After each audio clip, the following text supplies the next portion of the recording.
Aujourd'hui, beaucoup de personnes ont l'impression de ne plus penser aussi clairement qu'avant, comme si leur attention était devenue plus fragmentée, plus saturée. Le cerveau moderne est en permanence sollicité. Notifications, stress, surcharge mentale, fatigue cognitive et parfois une sensation étrange, celle d'être présent sans être totalement disponible. Le romarin, tout le monde connaît son odeur, mais ce que les neurosciences observent aujourd'hui sur cette plante est beaucoup plus intéressant. Dans certaines recherches, le romarin est associé à une amélioration de la rapidité de traitement de l'information, de l'attention et de certaines fonctions cognitives.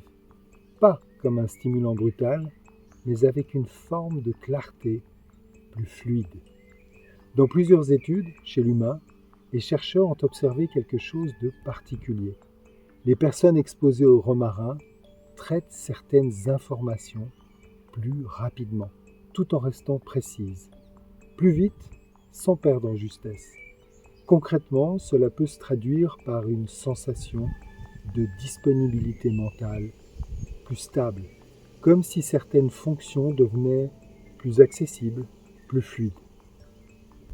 Le composé actif principal du romarin, le cinéole, agit sur un système impliqué dans l'attention et la mémoire, l'acétylcholine, un neurotransmetteur central dans le fonctionnement cognitif.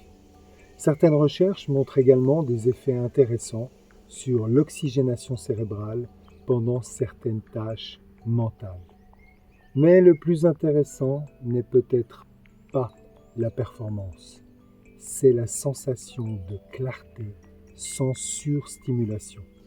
Avec le temps, nous nous sommes beaucoup intéressés aux approches capables d'accompagner les périodes de forte charge mentale, de concentration, de fatigue cognitive et de récupération.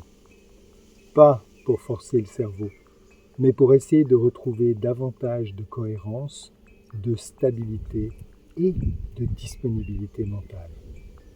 Et le romarin fait partie des plantes qui nous ont progressivement le plus intrigués.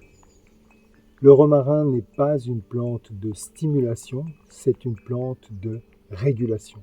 Une plante qui accompagne la clarté, l'attention, la présence et certaines formes de stabilité cognitive. Mais le cerveau ne fonctionne jamais seul. La récupération, le sommeil, le stress, le système nerveux interagissent en permanence.